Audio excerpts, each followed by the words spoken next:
Queridos, a paz do Senhor a todos. Mais uma vez, mais uma escola bíblica dominical. Que Deus em Cristo venha abençoar a vida de cada um de vocês. Desde já eu quero trazer uma justificativa. Aqui não estou muito bem da garganta, então qualquer falha que vocês vão nos perdoando, tá bom? Eu vou fazer o comentário mais breve possível devido a esse motivo, tá ok?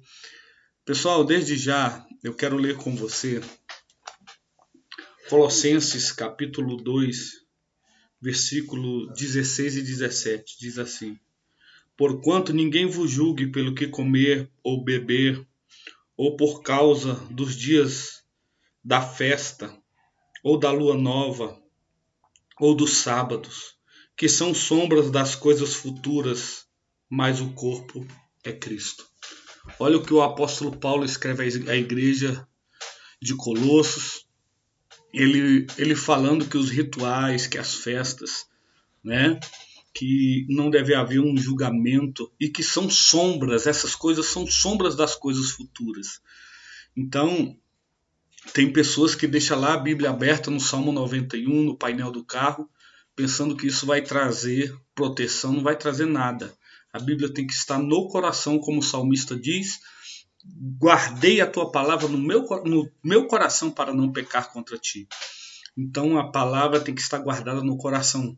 Dentro dessa tipologia bíblica do tabernáculo que estamos estudando, fala muito disso, né? E hoje nós não podemos pegar esses símbolos do Antigo Testamento e colocar, né, como centro da nossa adoração, porque eram sombras, né, daquele que verdadeiramente deva ser adorado, que é o nosso Senhor e Salvador Jesus Cristo. Então, hoje em dia, eu vejo isso em muitas igrejas neopentecostais, coloca lá o candelabro, coloca a Arca da Aliança, né? E a Arca da Aliança, o candelabro, tudo isso já cumpriu o seu papel, tá? Hoje, quem deve ser adorado é o Senhor, né? A Ele seja dada toda honra e toda glória para sempre, ok?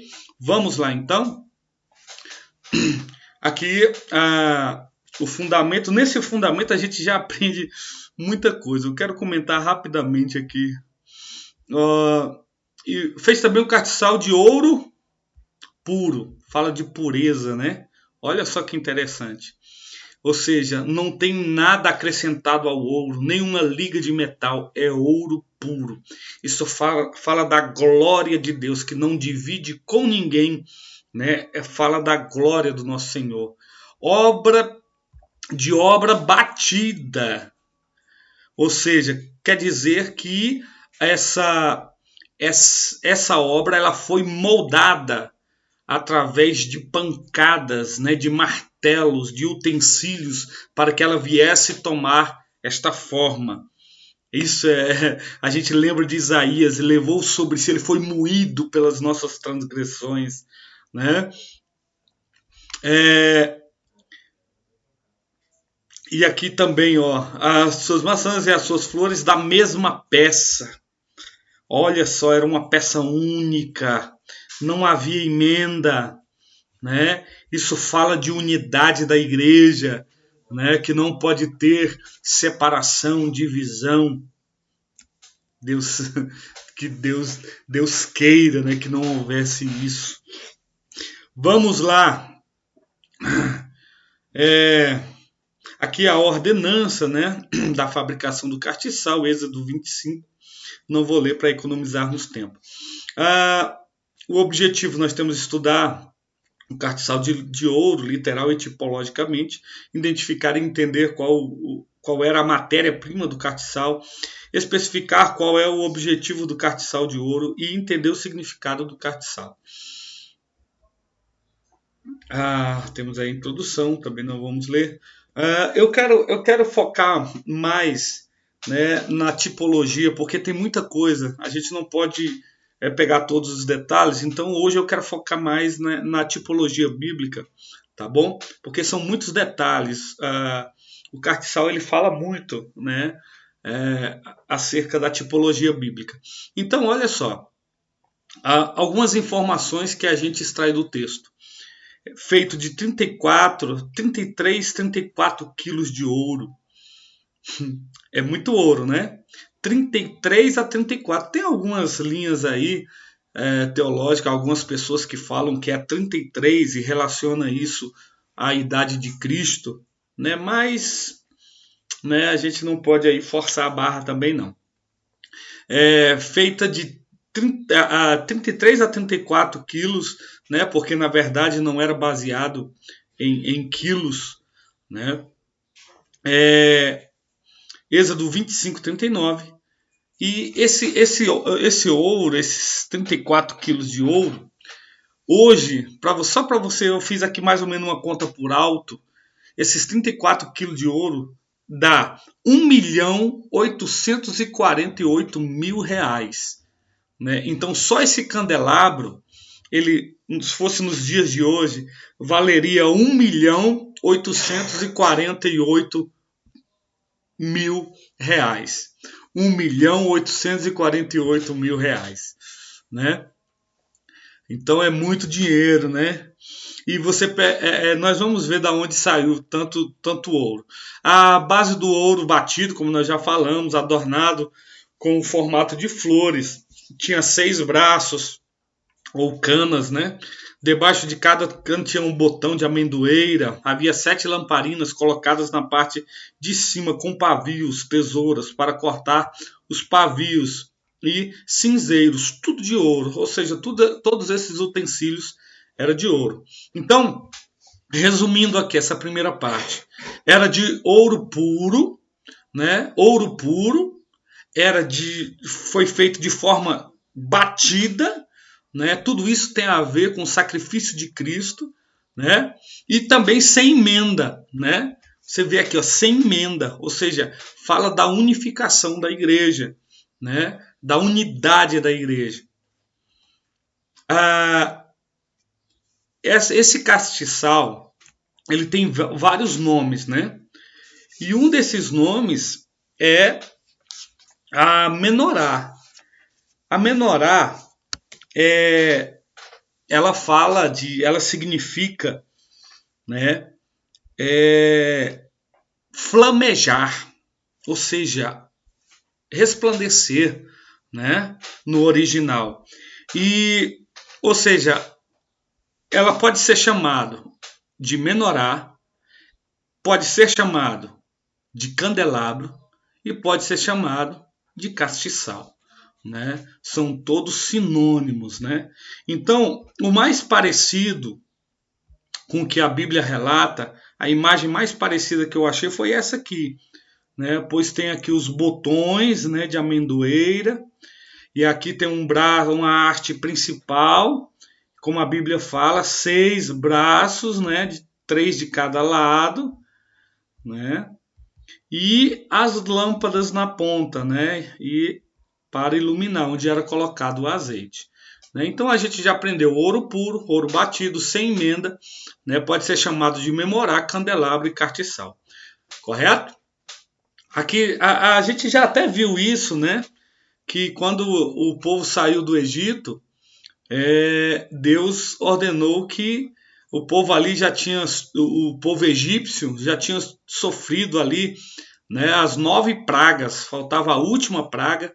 E quando Deus manda que o povo pedisse, o povo judeu saíram pedindo, primeiramente as mulheres, depois os homens, né, pedindo ouro aos egípcios, e eles, vendo que Deus não havia, que as pragas não haviam atingido os hebreus, eles começaram a atender o pedido, né? Por isso, né, nós vemos aqui tanto ouro, como eles tinham tanto ouro.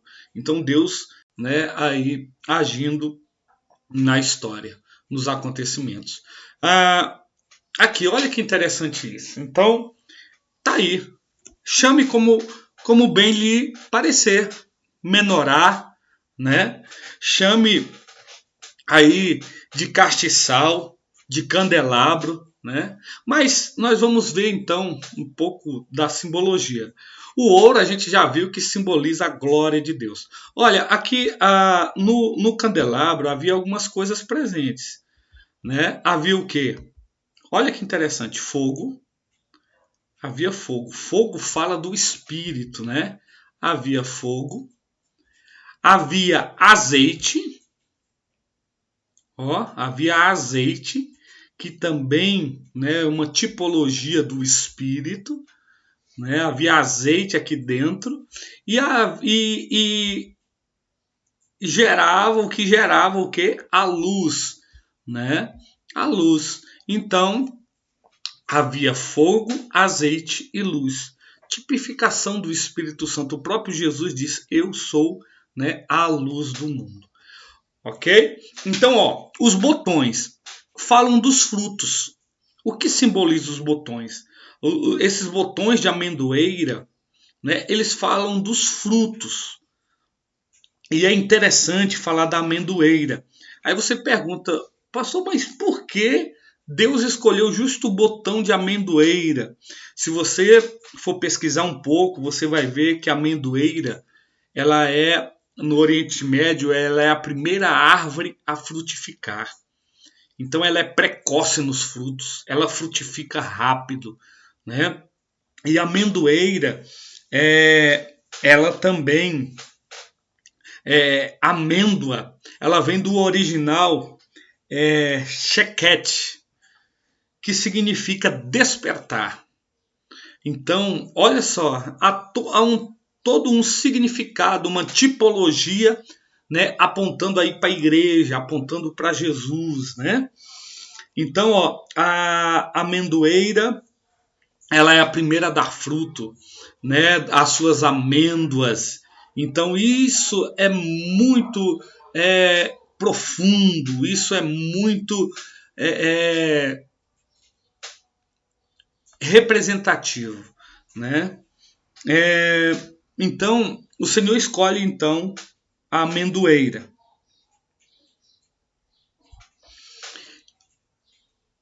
E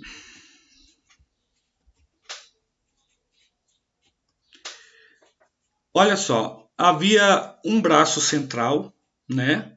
E nesse braço central, que é esse aqui, nesse braço central, nós vamos ver melhor mais para frente, que eu fiz o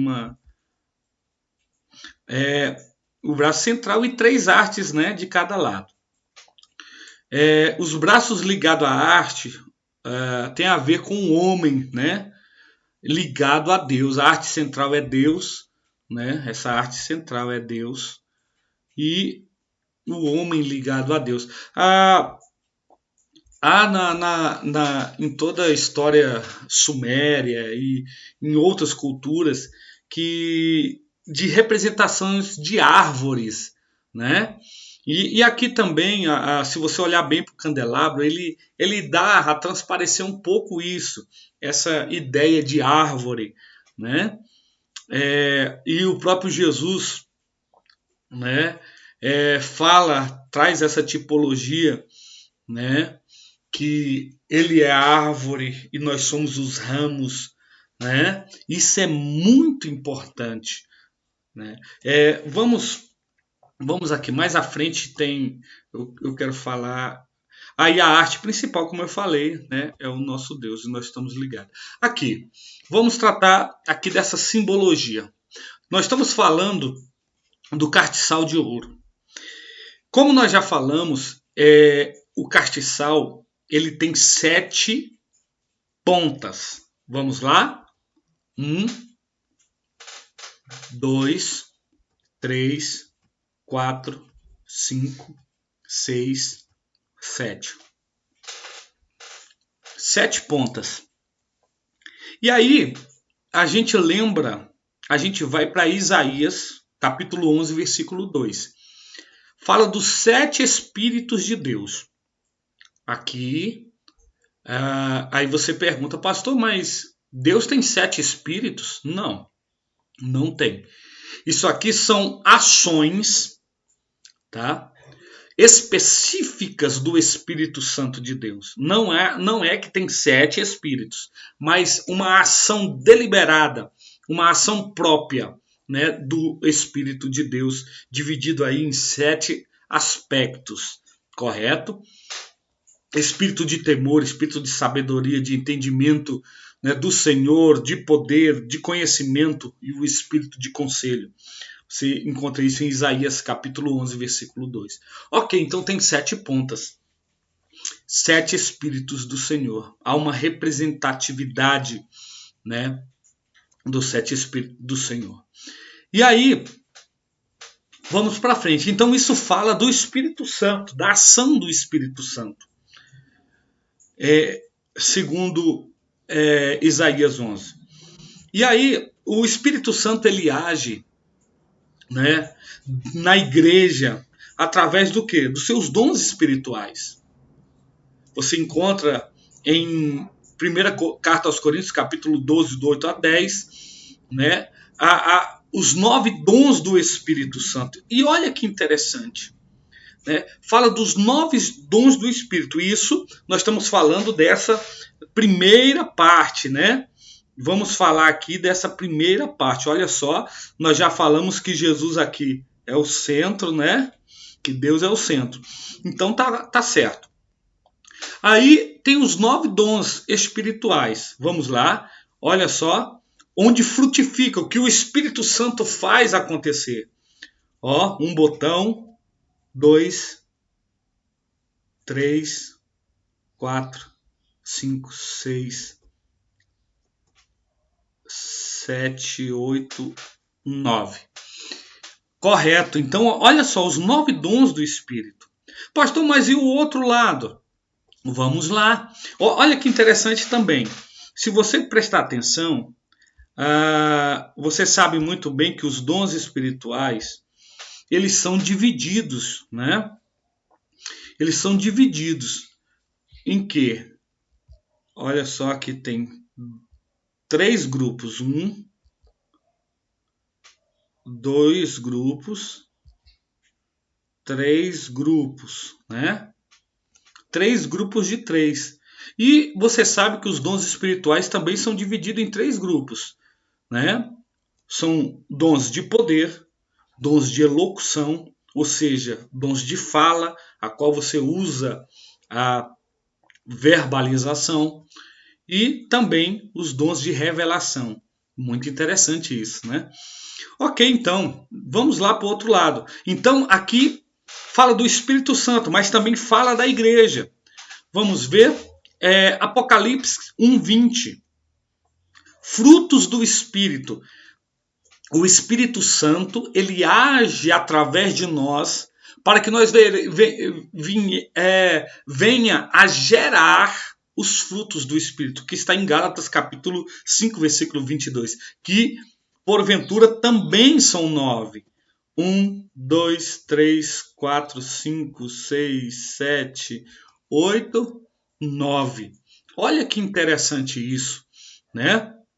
Então, quando você vê dentro desse aspecto aqui, ó, de Apocalipse 1:20, quando você lê Apocalipse, você vê o próprio Senhor andando em meio aos cartiçais. Ele fala, fica bem claro que os cartiçais são a igreja, né? E ele andando em meio à igreja. E isso é maravilhoso. Então, pastores, líderes, saiba que o sumo pastor está presente entre a igreja, né? Ele está presente, ele anda em meio à igreja, né? Isso é muito interessante. Correto? Então, Jesus é o centro, irmãos. Jesus é o centro e nós temos que estar ligado nele. Viu? Se não tiver ligado nele, né? A palavra não fala que nós somos os ramos, né? Nós temos que estar ligado na videira verdadeira.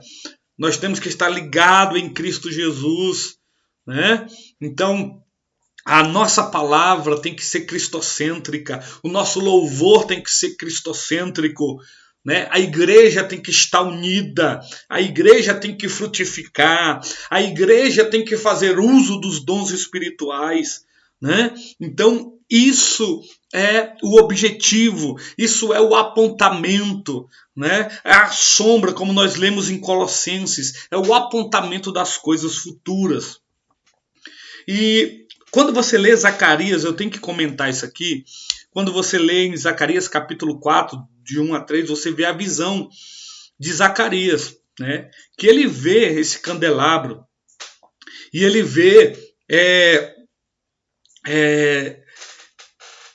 ele tem essa visão aonde ele vê o castiçal, aonde havia um vaso no meio, né? E esse vaso ligado a essas oliveiras, né? Aonde dava o azeite puro, né? Que passava também por esses tubos que alimentava, né? Que alimentava isso aqui tem um apontamento escatológico, né? Nós não vamos entrar muito nisso, mas só para que você entenda, essas duas oliveiras aqui, essas duas árvores, fala das duas testemunhas do Apocalipse, né? Isso aí é um estudo, é um tema para outra oportunidade. E Apocalipse 1:13, como nós falamos, que Jesus passando em meio, né? Passando em meio aos castiçais que são as igrejas, há um apontamento às igrejas da Ásia Menor, né? E ele passeando, ele andando entre elas. E então isso nos ensina que o Senhor, ele é o sumo pastor, né? E ele está conosco e ele continua presente. A finalidade do castiçal, irmão, para pensar, isso aqui é muito simples e muito objetivo. A iluminação, aliás, a finalidade do castiçal era a iluminação. Se você vê, pensa no pátio, pensa no tabernáculo. Tudo que estava do lado de fora não precisava de iluminação. Por quê? Porque já tinha a iluminação natural, que é o sol, né? Mas nós adentramos agora ao santo lugar. E o primeiro que estamos tratando dentro do santo lugar é o castiçal. E a primeira coisa primordial dentro da tenda era o quê? Iluminação. Como seria, né, se o sacerdote não tivesse iluminação para fazer todos os ritos, né? Então ficaria muito complicado, né? Ficaria quase impossível de se fazer. Então o objetivo principal mesmo era a iluminação. E se você, nós falamos da amendoeira, né? Que aqui também tinha os botões de amêndoa.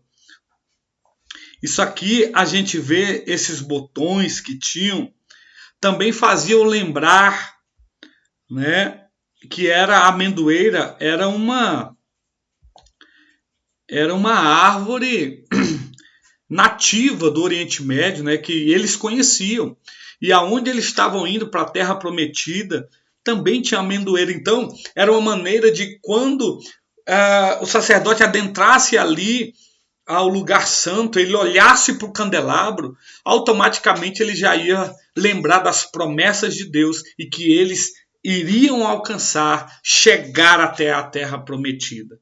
Correto? Assim como hoje nós olhamos para Cristo, Cristo é a nossa esperança e a gente espera, né, alcançar a nossa pátria celestial, que é o céu de glória.